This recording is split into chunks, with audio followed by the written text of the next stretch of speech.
Auzubillahiminash-shaytanir-rajim. Bismillahir-Rahmanir-Rahim.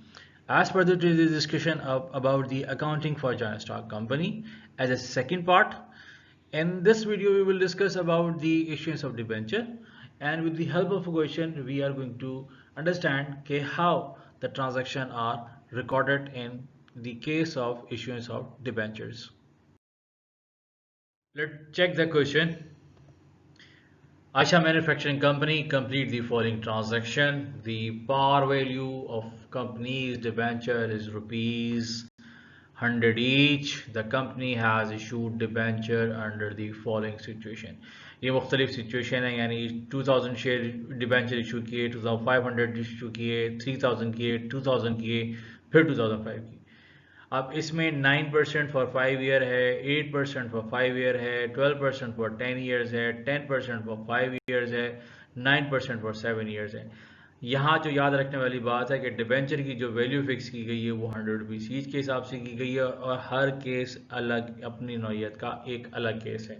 पहले में 100 rupees का ही हिसाब है, दूसरे में वो कह रहा है कि 100 रुपीज़ का डिबेंचर है बट 95 के हिसाब से दे दिया। फिर वो कह रहा है कि 100 रुपीज़ का डिबेंचर है लेकिन 110 के हिसाब से पेमेंट होनी है, ये 110 के हिसाब से दिया।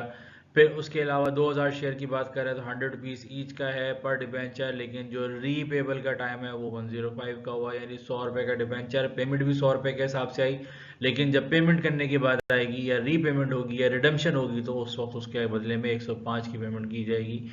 उसके बाद वो 2500 शेयर्स है, 9% 7 ईयर्स डिबेंचर का, 100 रुपीज़ ईच है, 95 पर डिबेंचर के हिसाब से पैसा आपके पास आ रहा है, लेकिन कह रहा है कि रीपेबल जो होगा वो 103 रुपये के हिसाब से होगा। इस सवाल के हिसाब से वो रिक्वायरमेंट कर रहा है give the general entries to record the above transaction. अब इसको देखते हैं कि इसका सोल्यूशन किस तरह बनेगा। इसके सोल्यूशन की जाने बढ़ते हैं। सबसे इंपॉर्टेंट आयशा कंपनी जर्नल। उसके बाद पहला वाला case issue 2000, 9% 5 year debenture of rupees 100 each, यानी 2000 शेयर 9% के हिसाब से 5 साल के लिए, और 100 रुपये डिबेंचर के हमने कहा था कि डिबेंचर बेसिकली क्या है, it's a long term loan. अब इसकी नरेशन देखते हैं, इसकी ट्रांजेक्शन देखते हैं किस तरह रिकॉर्ड होगी। सबसे पहली ट्रांजेक्शन कैश हमारे पास 2000 रुपये के हिसाब से आया, 100 रुपीज़ ईच के हिसाब से पेमेंट कलेक्ट किया हमने 200,000 की। 9% डिबेंचर पेबल 2000 का, क्योंकि 5 साल की बात हो रही है और 9% के हिसाब से 5 साल की बात हुई तो हमने लिख दिया इशू 2000 डिबेंचर एट 9%। अगले केस की तरफ बढ़ते हैं। Issue 2500 8% 5 year debenture of rupees 100 each eight rupees 95 पर डिबेंचर। 100 रुपए का डिबेंचर है, लेकिन जो कलेक्शन बनी है वो बनी है 95 के हिसाब से, यानी हमारे पास एक्चुअल जो अमाउंट है या पार वैल्यू जो है उससे कम पैसा कलेक्ट हुआ। कैश हुआ हमारे पास 2500 मल्टीप्लाई बाय 95, तो वैल्यूएशन बनी 237,500 की। और क्योंकि 5 रुपए पर डिबेंचर का डिस्काउंट पड़ रहा है हमारे पास, तो हमने इसको जब मल्टीप्लाई किया तो डिस्काउंट ऑन डिबेंचर हमारे पास बना 12,500 का। जबकि पेमेंट की जब बात आ रही है तो 8% डिबेंचर पेबल जो है 2500 2500 मल्टीप्लाई बाय 100 करेंगे तो 250,000 की अमाउंट हमारे पास आ जाएगी। नेक्स्ट केस में देखते हैं तो issue 3000 12% 10 years debenture of rupees 100 each eight rupees 110 पर डिबेंचर। 100 रुपए का डिबेंचर है, लेकिन कलेक्शन किस हिसाब से हुई, 110 के हिसाब से। 10 साल का डिबेंचर है, 12% के हिसाब से 3000 शेयर्स। और अब इसकी ट्रांजेक्शन देखें तो हम देखते हैं कैश, क्योंकि 110 रुपए के हिसाब से हमारे पास आया तो हमने क्या किया 3000 मल्टीप्लाई 110, जो कि एक्चुअल कैश हमारे पास आया। अब प्रीमियम कितना बना, 3000 शेयर के ऊपर 10 रुपए एक्स्ट्रा, तो इसका मतलब क्या हुआ 30,000 शेयर हो गया। और 12% डिबेंचर पेबल यानी 300,000, और हमने मेंशन कर दिया इशूड 3000 डिबेंचर एट 12%। पहले केस में जितने का वैल्यू जो वैल्यू उसी पे शेयर किया गया, उसी के ऊपर डिबेंचर को इशू किया गया। दूसरे केस में डिबेंचर की वैल्यू 100 है, लेकिन जो कलेक्शन हो रही है वो 95 के हिसाब से हो रही है, तो इसका मतलब डिस्काउंट बन गया। लेकिन जब कलेक्शन ज्यादा अमाउंट पे, जैसे कि हमने डेफिनेशन में देखा था कि पार वैल्यू फिक्स वैल्यू, अगर उससे कम पे किया जाएगा तो वो डिस्काउंट में रिकॉर्ड होगा, अगर उससे ज्यादा पार वैल्यू से ज्यादा पे किया जाएगा तो उसको रिकॉर्ड करेंगे हम प्रीमियम ऑफ डिबेंचर के अंदर। अगली ट्रांजैक्शन पे चलते हैं। Issue 2000 10% 5 years debenture 100 rupees, collection भी 100 rupees per debenture and repayable of 105। यानी जब 5 साल का अरसा मुकम्मल हो जाएगा तो जो रीपेबल पेमेंट होगी वो 105 के हिसाब से होगी। अब इसकी देखें ट्रांजैक्शन कैसे बनाएंगे हम।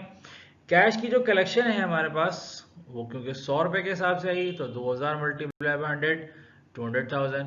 Loss on issue of debenture, reason क्या, 2000 पे 5 रुपए एक्स्ट्रा हमें पॉकेट से पे करना पड़ेगा, तो हमने क्या किया, loss on issue of debenture यानी 10,000 के हिसाब से हमारे पास आ गया। अब इस अमाउंट के साथ ट्रांजैक्शन बनी 10% डिबेंचर पेबल की तो 200,000 का अमाउंट आ गया। लेकिन क्योंकि रीपेमेंट के वक्त या रिडम्पशन के वक्त या लाइफ कंप्लीट या 5 ईयर कंप्लीट होने के बाद जो रीपेबल का अमाउंट बन रहा है उसमें हम 5 रुपीज एक्स्ट्रा पे करेंगे, तो हम अपने पास क्या रिकॉर्ड करेंगे, at the time of premium we are going to make redemption, यानी उसके ऊपर 5 रुपए एक्स्ट्रा पे कर रहे हैं। तो 5 रुपए एक्स्ट्रा पे करने का मतलब ये हुआ कि 2000 मल्टीप्लाई बाय 10,000, अगेन 10,000 की वैल्यू आपके पास आ गई। नरेशन में issue 2000 debenture 10% and repayable at 105, इसके अंदर भी हमने अपने इस क्वेश्चन में आंसर में इसको मेंशन कर दिया। पांचवी ट्रांजेक्शन की आप जाना पाते हैं। Issue 2500 9% 7 year debenture of ₹100 each eight ₹95 पर डिबेंचर। 100 रुपए का डिबेंचर है, 95 के हिसाब से कलेक्शन बन रही है, बट रीपेबल के वक्त कह रहा है कि वो 103 रुपए का यानी 103 at the time of repayable या at the time of repayment. अब इसको देखेंगे कैसे रिकॉर्डिंग करेंगे। कैश हमारे पास जो कलेक्ट हुआ वो कलेक्ट हुआ 95 के हिसाब से, जैसे कि हमने यहाँ मेंशन किया हुआ है। तो 2595 को मल्टीप्लाई किया 237,500 की अमाउंट आ गई। अब 5 रुपए क्योंकि हर शेयर के हिसाब से कम आए हैं तो हम जब उसको मल्टीप्लाई किया तो हमारे पास वैल्यू आ गई 20,000 की। फिर 9% डिबेंचर पेबल 250,000, क्योंकि हमारी कैलकुलेशन क्या है 2500 मल्टीप्लाई बाय 100 तो 250,000 हो गई। जबकि प्रीमियम की जब हम बात करेंगे तो हमारे पास कितना बना 7,500 का। इन दोनों अमाउंट को जमा करें और उसके बाद इन दोनों अमाउंट को जमा करेंगे तो ये आपस में टोटल मैच हो जाएगा।